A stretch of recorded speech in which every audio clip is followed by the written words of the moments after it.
दोस्तों, सावन का महीना बड़ा ही पवित्र महीना होता है, खूबसूरत महीना होता है। ये महापर्व पूजा भक्ति तथा शिव के संप्रीत माना जाता है। इस महीने को प्यार का महीना भी कहा जाता है। धर्म शास्त्रों के अनुसार सावन का महीना भारत ही नहीं अपितु विदेश में भी बड़ी धूमधाम के साथ मनाया जाता है। सावन सोमवार व्रत रखने से शुभ फलों की प्राप्ति होती है। अच्छे वर की इच्छा रखने वाले लोग सावन सोमवार का व्रत अवश्य रखें। जो भक्त सच्चे दिल से भगवान शिव को पुकारता है, भोले बाबा उसकी हर इच्छा अवश्य पूर्ण करते हैं। एक बार सच्चे दिल से कमेंट बॉक्स में लिखें, हर हर महादेव, ओम नमः शिवाय। सावन की हार्दिक शुभकामनाएं। दोस्तों, सावन का पहला सोमवार कब है? सावन के महीने का पहला सोमवार 18 जुलाई को पड़ेगा।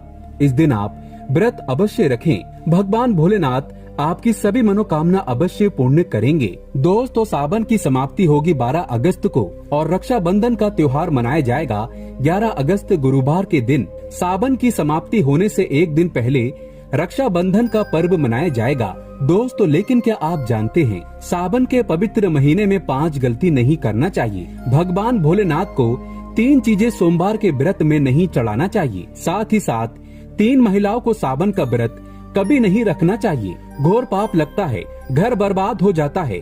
आइए जानते हैं। दोस्तों, सावन के महीने में व्रत विधि और शिवलिंग पूजा कैसे करें और क्या क्या गलतियां नहीं करना चाहिए। दोस्तों, सावन सोमवार व्रत विधि। सावन सोमवार के दिन जल्दी उठकर स्नान करें। इसके बाद भगवान शिव का जलाभिषेक करें। साथ ही माता पार्वती और नंदी को भी गंगा जल या दूध चढ़ाएं। और चाहे कुछ भी हो जाए, शिवलिंग पर तुलसी का पत्ता गलती से भी ना चढ़ाएं, नहीं तो हो जाएगा सब उल्टा। पंचामृत से रुद्राभिषेक करें और बेलपत्र अर्पित करें। शिवलिंग पर धतूरा, भांग, चंदन, चावल चढ़ाएं और सभी को तिलक लगाएं। प्रसाद के रूप में भगवान शिव को घी शक्कर का भोग लगाएं। धूप दीप से गणेश जी की आरती करें और आखिरी में भगवान शिव की आरती करें और प्रसाद बांटें। दोस्तों, सावन में कौन कौन सी गलतियां करने से शिव नाराज होते हैं, आइए ये भी जान लेते हैं। दोस्तों, सावन के पवित्र महीने में सुबह जल्दी उठना चाहिए, नहीं तो शिव नाराज हो जाएंगे। सावन के महीने में हरी सब्जियां दूषित हो जाती हैं, इसीलिए देखकर खाना चाहिए। उसमें कीड़े वगैरह हो सकते हैं जो आपके मुंह में जाएंगे और आप बीमार पड़ सकते हैं। सावन में बैगन खाने से बचना चाहिए, भगवान शिव नाराज हो जाते हैं। इस पवित्र महीने में पति पत्नी को दूरी बनाकर रहना चाहिए। अगर आप संयम नहीं रखते तो भगवान शिव हमेशा हमेशा के लिए नाराज हो सकते हैं। सावन के पवित्र महीने में घर में रोना धोना नहीं चाहिए, हमेशा खुश रहना चाहिए। भगवान शिव बहुत प्रसन्न होते हैं और आपको माला माल कर देते हैं। दोस्तों, सावन के महीने में गलती से भी मांस मत खाना, मदिरा मत पीना, लहसुन प्याज कभी मत खाना। दरअसल इस पवित्र महीने में इनको सावन के महीने में खाने से व्यक्ति को पाप लगता है और नरक में जाना पड़ता है। घर में किसी भी सदस्य को चुगली आदि नहीं करना चाहिए, नफरत नहीं फैलाना चाहिए। घर में साफ सफाई रखना चाहिए। सुबह जल्दी उठना चाहिए और रात में जल्दी सो जाना चाहिए। सावन के महीने में बाल, नाखून, शेविंग आदि नहीं करना चाहिए, इससे आपको पाप लगता है और भगवान शिव क्रोधित हो जाते हैं। सावन के महीने में मीठा बोलने वाला व्यक्ति भगवान शिव की कृपा पा लेता है। वह व्यक्ति जल्दी ही करोड़पति बन जाता है, क्योंकि उसके सर पर भगवान शिव का आशीर्वाद बन जाता है। सावन में जितना हो सके गरीबों की सेवा करें, भंडारा कराएं, गरीबों में कपड़े आदि बांटें। भगवान शिव उस व्यक्ति को पल भर में धनी बना देते हैं। सावन के इस पवित्र महीने में गरीब को खाली हाथ न जाने दें। गूंगे जीव को भोजन अवश्य कराएं। क्या पता उस गरीब के रूप में भगवान शिव हो या उस जीव के रूप में भी भगवान शिव हो सकते हैं। ईश्वर किसी के भी रूप में आपकी परीक्षा लेने धरती पर आ सकता है। आगे आपकी मर्जी। दोस्तों, चाहे कुछ भी हो जाए, भगवान शिव के पास 5 चीजें गलती से भी मत रखना, नहीं तो आपका व्रत टूट जाएगा। शिव जी होते हैं नाराज। तो चलिए जानते हैं। दोस्तों, नंबर 1, जहाँ रखा हो शिवलिंग या महादेव की कोई भी प्रतिमा, तो वहाँ पर भूल कर भी चप्पल जूते लेकर नहीं जाना चाहिए। जरा सोचिए, जब आपके कमरे में कोई चप्पल लेकर प्रवेश करता है तो आपको कितना क्रोध आता है। इसी कारण महादेव भी आपसे नाराज हो जाते हैं और आपको मिलने वाला फल नष्ट हो जाता है। ऐसे में मंदिर में नंगे पांव ही प्रवेश करना चाहिए, क्योंकि चमड़े की चप्पल हमेशा अशुद्ध रहती है। इससे देव शक्ति नाराज होती है।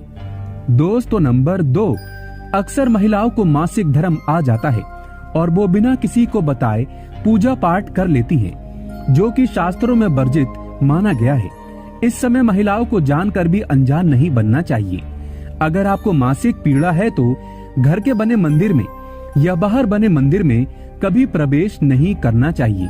इससे देव शक्तियां नाराज होकर आपसे क्रोधित हो सकती हैं। ऐसे समय में शिवलिंग को छूना घोर पाप के बराबर माना गया है। जरा सोचिए, ऐसी अवस्था में जब महिला को बुरा लगता है तो ईश्वर को कितना बुरा लगेगा। इसीलिए महिलाओं को ऐसी अवस्था में मंदिर, यात्रा, घर में पूजा पाठ, भगवान की प्रतिमा को छूना या तुलसी में पानी भी नहीं डालना चाहिए। तुलसी का पौधा भी सूख जाता है। जब देव शक्तियां नाराज होती हैं तो लाजमी है कि घर में कंगाली और गरीबी, लड़ाई झगड़े होने लगते हैं। ऐसा कभी मत करना। दोस्तों, नंबर 3, शास्त्रों में बताया गया है कि जहाँ होता है शिवलिंग तो वहाँ पर सभी शक्तियाँ सक्रिय रहती हैं। अगर घर में होता है शिवलिंग तो वह व्यक्ति महादेव की कृपा सदैव पा लेता है। वास्तु शास्त्र के अनुसार शिवलिंग से हर वक्त ऊर्जा का संचार होता रहता है। इसीलिए शिवलिंग पर जल धारा हमेशा होनी चाहिए, जो ऊर्जा को शांत रखता है। कुछ लोग अपने घर में शिवलिंग तो रख लेते हैं, लेकिन वो 1 हफ्ते के बाद जल चढ़ाते हैं, जो कि बिल्कुल भी अच्छा नहीं माना जाता। अगर आप जल नहीं चढ़ा सकते तो आप अपने घर में शिवलिंग स्थापित कभी ना करें, जो कि गरुड़ पुराण में बताया गया है। इससे उल्टा घर में विनाश होता है। दोस्तों, नंबर 4, शास्त्रों में बताया गया है कि तुलसी और महादेव का बैर माना गया है। इसी कारण तुलसी में शिवलिंग और गणेश की प्रतिमा को नहीं रखा जाता। कई लोग जाने अनजाने में शिवलिंग को तुलसी में रख देते हैं और घर में परेशानियां आना शुरू हो जाती हैं। इससे महाशक्तियां क्रोधित हो जाती हैं। शिवलिंग पर तुलसी भी नहीं चढ़ाना चाहिए। तुलसी में और शिवलिंग में कुछ दूरी होना चाहिए। दोस्तों, नंबर 5, घर का मंदिर या बाहर का मंदिर, किसी भी मंदिर में ऐसे व्यक्ति को प्रवेश नहीं करना चाहिए जिसने स्त्री प्रसंग अर्थात संभोग किया हो या उसने मांस खाया हो। अगर आप शारीरिक रूप से गंदे हैं तो मंदिर के आसपास भी नहीं जाना चाहिए। घर के बने मंदिर में कोई कपड़ा आदि डाल देना चाहिए। जरा आप ही सोचिए, क्या आप मांस खाकर या स्त्री के साथ शारीरिक संबंध बनाकर भगवान के पास जाएंगे और क्या वो आपसे प्रसन्न होंगे? बिल्कुल भी नहीं। वो आपसे क्रोधित हो सकते हैं और आपसे नाराज हो जाएंगे। शास्त्रों में इसे घोर पाप माना गया है। इससे व्यक्ति नरक में जाता है। ऐसा दुष्ट स्वभाव मनुष्य के बर्बादी का कारण माना गया है। ऐसा ना करें। ईश्वर के सामने हमेशा नहा धोकर मन पवित्र लेकर ही जाना चाहिए। इससे सभी शक्तियाँ आपसे प्रसन्न रहती है। इसी के साथ ही क्या आप जानते हैं, सोमवार के व्रत में ये फल कभी नहीं खाया जाता। अगर आप गलती से इस फल को खा लेते हैं तो जिंदगी भर भगवान शिव के क्रोध का सामना करना पड़ सकता है। आपका व्रत भंग हो सकता है, यहाँ तक कि आपके परिवार पर कष्ट आ सकते हैं। कम से कम सोमवार के व्रत में ऐसा पाप कभी ना करें। दोस्तों, नंबर 1, शास्त्रों में कहा गया है कि व्रतधारी को उधार मांगकर फल आदि नहीं खाना चाहिए। इससे पाप लगता है और व्रत अधूरा रह जाता है। सोमवार का व्रत हो या कोई भी व्रत क्यों न हो, पड़ोसियों से मांगकर भी व्रत आदि में फल वगैरह नहीं खाना चाहिए। व्रत में उधार मांगकर खाने से व्यक्ति का व्रत झूठा हो जाता है। ईश्वर की शरण में आने पर व्यक्ति को झूठ नहीं बोलना चाहिए, कर्ज नहीं लेना चाहिए, चुगली आदि नहीं करना चाहिए। उधार मांगकर भी नहीं खाना चाहिए। अगर आपको कोई अपनी मर्जी से खाने के लिए व्रत में कुछ देता है तो उसे आप खा सकते हैं, लेकिन व्रत में कम से कम उधार मांगकर फल आदि नहीं खाना चाहिए। इससे पाप लगता है और व्यक्ति की पवित्रता भंग हो जाती है। दोस्तों नंबर 2, सोमवार का व्रत हो या सावन का व्रत, आपको नाशपाती नहीं खाना चाहिए। दरअसल इस फल का नाम नाश यानी नाश करने वाला होता है, इसीलिए इस फल को व्रत में नहीं खाना चाहिए। व्रत आदि को छोड़कर किसी और दिन आप कभी भी खा सकते हैं, लेकिन अगर जिस दिन आपका व्रत हो उस दिन नाशपाती का सेवन नहीं करना चाहिए। भगवान को भी नाशपाती नहीं चढ़ाना चाहिए। दोस्तों नंबर 3, कुट्टू या सिंगाड़े का आटा खाने से भी आपका व्रत टूट सकता है। आपको बता दें, लंबे समय से रखा हुआ आटा आपका व्रत भंग कर सकता है। दरअसल पुराने आटे में घुन आदि कीड़े वगैरह पड़ जाते हैं जो ठीक तरह से दिखाई भी नहीं देते। ऐसा आटा खाने पर दरअसल आप मांस का सेवन करते हैं और व्रत में कीड़े खाना घोर पाप के बराबर माना गया है और आपका व्रत भी भंग हो जाता है। व्रत में ताजी आटा खाना चाहिए। लंबे समय से रखे हुए आटे में कीड़े पड़ जाते हैं, ऐसा कभी ना करें। व्रत हमेशा शुद्धता में ही रखना चाहिए। दोस्तों चाहे कुछ भी हो जाए, सावन के इस पवित्र महीने में 5 ऐसी महिलाओं और पुरुषों को सावन का व्रत नहीं रखना चाहिए। भगवान शिव हो जाते हैं क्रोधित। शिव ऐसे व्यक्तियों की पूजा कभी स्वीकार नहीं करते। तो चलिए जानते हैं। दोस्तों नंबर 1, खास तौर से पति पत्नी के लिए सावन का व्रत रखना बहुत ही महत्वपूर्ण माना जाता है। इस व्रत को पूर्ण रूप से करने से वैवाहिक जीवन सफल हो जाता है और 7 जन्मों तक का साथ मिल जाता है। लेकिन क्या आप जानते हैं, अगर आपने हिंदू रीति रिवाजों के साथ 7 फेरे नहीं लिए हैं तो आप सावन के इस व्रत को नहीं रख सकते। ऐसे में आप दूर रहें। बगैर 7 फेरे लिए कोई भी प्रेमी जोड़े इस व्रत को नहीं कर सकते। शास्त्रों में इस बात की कतई मनाही है। अगर आपने कोर्ट मैरिज की है तो फिर भी आप इस व्रत को रखने में सक्षम नहीं हैं। पहले आप 7 फेरे लें, तभी ही इस व्रत को भली भांति किया जा सकता है। 7 फेरे लेने के बाद आप किसी भी धार्मिक कार्य में शामिल हो सकते हैं और अगर आप शास्त्रों के विरुद्ध ऐसा करते हैं तो आप पाप के भागीदार बन सकते हैं। दोस्तों नंबर 2, मन में क्रूर विचार। एक दुष्ट व्यक्ति सावन के इस पवित्र महीने से हमेशा दूर रहे। ऐसे व्यक्ति की पूजा कभी स्वीकार नहीं करते महादेव। अगर हम शास्त्रों की माने तो अगर आपके मन में गलत विचार आते हैं और आप दूसरों के प्रति गलत भावना अपने मन में रखते हैं तो आप सावन का व्रत कभी ना रखें। शिव ऐसे व्यक्ति से हमेशा क्रोधित रहते हैं और उनकी पूजा कभी स्वीकार नहीं करते। अगर आपका मन सच्चा है तभी ही शिव आपकी पुकार अवश्य सुनेंगे। दोस्तों नंबर 3, तलाकशुदा व्यक्ति को भी सावन के इस पवित्र महीने में शिव की आराधना नहीं करनी चाहिए, क्योंकि ये महीना प्रेम का प्रतीक माना जाता है। इसीलिए आप इस व्रत को कतई ना रखें। आपको बता दें, शास्त्र कहता है जो प्रेमी जोड़े एक दूसरे से दूर रहते हैं तो उन्हें वक्त के चलते एक हो जाना चाहिए, तभी ही ईश्वर उनकी भक्ति स्वीकार करता है। शास्त्र कहता है पति पत्नी जब साथ में मिलकर ईश्वर की आराधना करते हैं तो कई गुना फलों की प्राप्ति होती है। ऐसे में अगर आप सावन का व्रत रखना चाहते हैं तो दोनों को एक होना पड़ेगा, तभी ही महादेव आपकी पूजा स्वीकार करेंगे।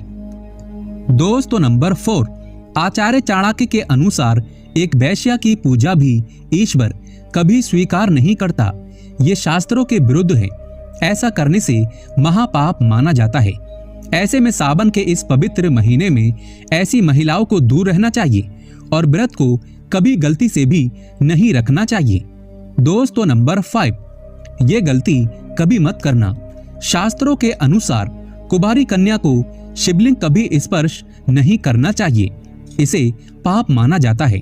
और दोस्तों वहीं जिस व्यक्ति के मन में स्त्री के प्रति गंदे विचार या वो व्यक्ति गालियां देता है तो भगवान शिव ऐसे व्यक्ति को नरक में भी स्थान नहीं देते।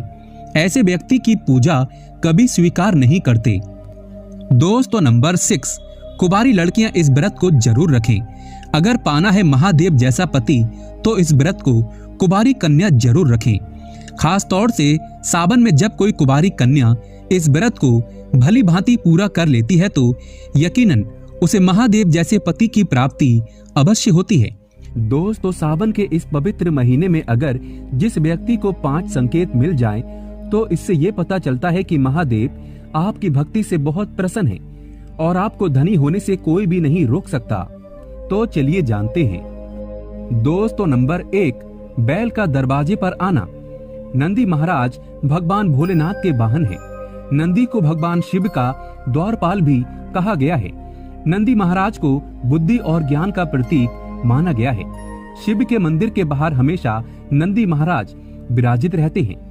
लेकिन अगर सावन के इस पवित्र महीने में अचानक से नंदी महाराज आपके दरवाजे पर आ जाएं और घर की चौखट को सींग मारने लगे, तब आपको समझ लेना चाहिए कि भगवान शिव आपके घर में आने वाले हैं, जो कि ये एक उनके आने का संकेत है। भगवान शिव आपकी भक्ति से बहुत प्रसन्न है और आपके घर में खुशियां आने वाली हैं। आपको धनी होने से कोई नहीं रोक सकता। लेकिन याद रहे, नंदी महाराज को तिलक लगाकर मीठा भोग जरूर खिलाएं।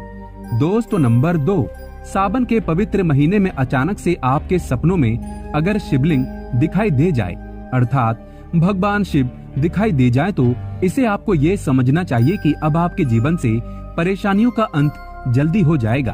भगवान शिव आपकी सच्ची आराधना भक्ति से बहुत खुश हैं और वो आपके घर में आने वाले हैं। ऐसे में याद रहे, शिव की भक्ति में कोई भी कमी नहीं आना चाहिए। घर को गंदा मत रखना, क्योंकि आपके घर में भगवान शिव आने वाले हैं। दोस्तों नंबर 3, शास्त्रों के अनुसार माना गया है कि नीलकंठ भगवान शिव का प्रतीक है। अगर आपके घर में सावन के महीने में नीलकंठ छत पर आकर बैठ जाए तो उसे भूल कर भी मत भगाना, क्योंकि ये भगवान शिव का प्रतीक माना गया है। ऐसे में आपको खुश होना चाहिए, क्योंकि भगवान शिव आपकी भक्ति से बहुत खुश हैं। शास्त्रों में बताया गया है कि नीलकंठ अगर मनुष्य के घर पर आकर बैठ जाए तो साक्षात घर में महाशिव के आने के संकेत माने गए हैं। अब आपके बुरे दिन जाने वाले हैं। कहते हैं श्री राम ने इस पक्षी के दर्शन करने के बाद ही रावण पर विजय प्राप्त की थी। दोस्तों नंबर 4, सावन के पवित्र महीने में अचानक से घर में काला सांप निकल आए तो बहुत ही शुभ माना गया है। इसे बिल्कुल भी ना मारें। ये भगवान शिव के आने का संकेत है। जिनकी भक्ति से महादेव प्रसन्न होते हैं, तब महादेव किसी खास अवसर पर ही अपने दर्शन देते हैं। सावन का महीना बहुत ही पवित्र महीना माना गया है। यही वो महीना है जिसमें भगवान शिव धरती पर आते हैं और उसी घर में अपना वास बना लेते हैं जो सच्चा भक्त होता हो। सपनों में किसी मंदिर में नाग नागिन का जोड़ा देखना बहुत ही शुभ माना गया है। ये घर में शिव के आने के संकेत हैं। अब आपको खुश होने की जरूरत है। दोस्तों नंबर 5, सावन के शुभ अवसर पर सोमवार के दिन डमरू की आवाज, घंटियों की आवाज सुनाई दे जाए तो ये अत्यंत शुभ माना गया है। इसका अर्थ ये है कि भगवान भोलेनाथ आपसे प्रसन्न है और जल्दी आपके घर और जीवन में प्रवेश करने वाले हैं, जिससे आपका आर्थिक संकट दूर होकर जीवन में सुख समृद्धि आने वाली है। महादेव आपसे बहुत खुश हैं। दोस्तों महादेव की कृपा पाने के लिए एक बार भगवान शिव का जयकारा अवश्य लगाएं। हर हर महादेव, ओम नमः शिवाय। एक लाइक तो बनता है।